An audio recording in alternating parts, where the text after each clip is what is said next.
আমজনতা পার্টির নেতা তারেক রহমান 106 ঘন্টা যাবৎ তিনি অমর অনশনে আছেন। এখনও তার এই অনশন চলছে। প্রশ্ন হচ্ছে কেন তাকে নিবন্ধন দিতে হবে? চলেন সেটুকু আমরা একটু দেখে নিই। গণতন্ত্র পুনরুদ্ধার আন্দোলন, স্বৈরাচার বিরোধী আন্দোলন, জুলাই আন্দোলনে তিনি সরাসরি অংশগ্রহণ করেছিলেন।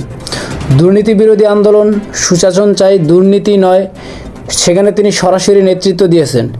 শিক্ষা সংস্কার আন্দোলন, বেসরকারি বিশ্ববিদ্যালয় ফিরে আসার দাবিতে সরাসরি আন্দোলনে অংশগ্রহণ করেছেন। গণমাধ্যমের স্বাধীনতা রক্ষা অবস্থান করেছিলেন, বিচারহীনতার বিরুদ্ধে প্রতিবাদ করেছিলেন। এছাড়াও কোঠা আন্দোলনে সরাসরি অংশগ্রহণ করেছিলেন।